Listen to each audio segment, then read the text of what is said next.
नमस्कार दोस्तों। राष्ट्रीय स्वास्थ्य मिशन मध्य प्रदेश से कम्युनिटी हेल्थ ऑफिसर के लिए नया नोटिफिकेशन जारी किया गया है। सेशन में हम इसके बारे में डिटेल में बातें करेंगे, तो आप पूरे सेशन से लास्ट तक ज़रूर बने रहिएगा।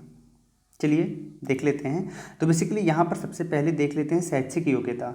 तो आप अगर इसे अप्लाई करना चाहते हैं तो आपके पास ये योग्यताएं होनी चाहिए।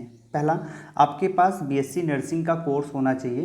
अगर आपने बीएससी नर्सिंग किया हुआ है मान्यता प्राप्त किसी संस्थान से तो आप इसके लिए एलिजिबल हैं, या फिर अगर आपने पोस्ट बेसिक बीएससी नर्सिंग किया हुआ है तो भी आप इसे अप्लाई कर सकते हैं। इसके अलावा अगर आप जेएनएम कोर्स किए हुए हैं तो भी आप इसे अप्लाई कर सकते हैं। इसके साथ ही साथ अगर आपने भारतीय चिकित्सा केंद्रीय परिषद नई दिल्ली के द्वारा मान्यता प्राप्त किसी विश्वविद्यालय से बीएएमएस की डिग्री अगर आपके पास है तो भी आप इसे अप्लाई कर सकते हैं, लेकिन ध्यान रखना है कि आपकी जो इंटर्नशिप है वो पूरी हो जानी चाहिए। अब इसे अप्लाई करने के लिए 1 मई 2021 के अकॉर्डिंग 21 से 40 वर्ष आपकी एज होनी चाहिए, जबकि अगर आप एससी हैं, एसटी हैं या फिर पिछड़े वर्ग में आते हैं, ठीक है, तो आपको जो यहाँ पर 5 वर्ष एज में छूट मिल जाएगी, जबकि महिलाओं के लिए भी छूट 5 वर्ष एज में मिल जाएगी। मूल निवासी आपको होना पड़ेगा मध्य प्रदेश का। कोई और स्टेट से बिलोंग करते हैं तो आप इसे अप्लाई नहीं कर सकते। तो एक बड़ी चीज़ है, आपको ध्यान रखना है। 15 मई से लेकर 31 मई तक आप इसे अप्लाई कर पाएंगे, ठीक है। एंड जो अंतिम तिथि है वो है 31 मई, तो आप इससे पहले इसे अप्लाई ज़रूर कर लीजिएगा, ठीक है।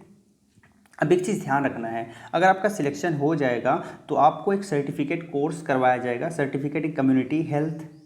इसके अलावा इस कोर्स को करने के बाद आपको ज्वाइनिंग दी जाएगी कम्युनिटी हेल्थ ऑफिसर के पोस्ट पर। अब आपको जो काम करना होगा वो ग्रामीण इलाकों में करना होगा। तो ये मान के चलिएगा कि आपकी ड्यूटी जो है वो ग्रामीण अंचल में लगेगी। तो आप इसके लिए अगर तैयार हैं तभी आप इसका आवेदन करेंगे। अगर आपको शहर में जॉब करना है तो फिर आपके लिए ये नहीं है, ठीक है। सिलेक्शन के बाद 15,000 रुपये आपको सैलरी दी जाएगी पर मंथ के हिसाब से।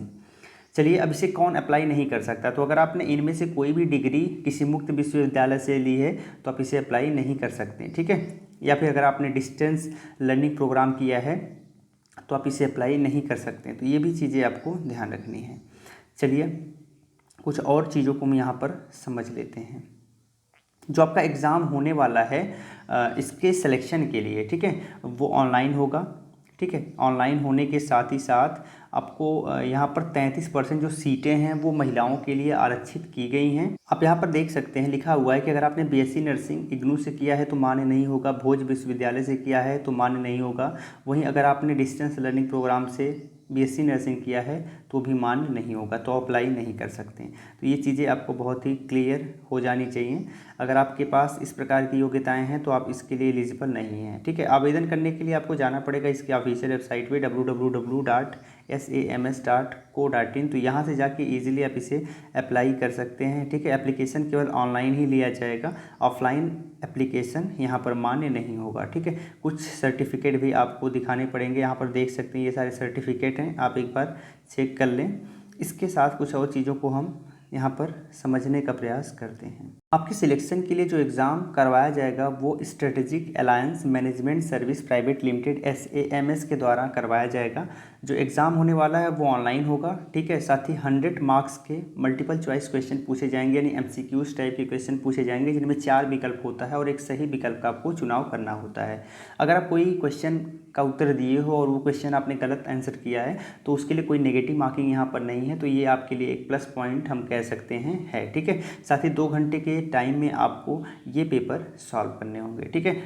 यहाँ पर बताना चाहेंगे कि प्रश्न पत्र में 100 मल्टीपल चॉइस क्वेश्चन होंगे तो आपके पास 120 मिनट का टाइम होगा। तो लगभग हम कह सकते हैं कि एक प्रश्न के लिए 1 मिनट से भी ज़्यादा का टाइम होगा सॉल्व करने के लिए। अब इसे कम से कम 40% मार्क्स प्राप्त करना अनिवार्य है अगर आप इसे क्वालिफाई करना चाहते हैं। तो इससे कम अगर आपका मार्क्स आता है तो आप फेल माने जाएंगे, ठीक है। अब इससे ज़्यादा आता है तभी आप मेरिट में उसके बाद जो मेरिट बनेगी उसमें आपका नाम आ सकता है। अब यहाँ पर आप देख सकते हैं कौन कौन से प्रशिक्षण केंद्र हैं और यहाँ पर कितनी कितनी सीटें हैं, ठीक है। मैं स्क्रॉल कर रहा हूँ स्क्रीन को, आप एक बार देखते चलिएगा इग्नू में कहाँ कहाँ कितनी कितनी सीटें हैं, चीज़ें आप समझ सकते हैं, ठीक है। जो 6 महीने जो आपको सर्टिफिकेट इन कम्युनिटी हेल्थ प्रशिक्षण दिया जाएगा वो 6 महीने का होगा। And certificate in community health प्रशिक्षण में जो पाठ्यक्रम होगा वो परीक्षा होगी वो इंग्लिश माध्यम में ही होगी, ठीक है। तो ये दोनों चीज़ें आपको बिल्कुल ध्यान रखना है। लगभग चीज़ें हमने डिस्कस कर ली हैं। अगर आपको वीडियो अच्छी लगी हो तो लाइक और शेयर ज़रूर कर दीजिएगा। अधिक जानकारी के लिए आप इसके ऑफिशियल नोटिफिकेशन को इसी वीडियो के फर्स्ट कमेंट से डाउनलोड कर सकते हैं। ठीक है, फिर मिलते हैं एक नए सेशन में, तब तक के लिए जय हिंद।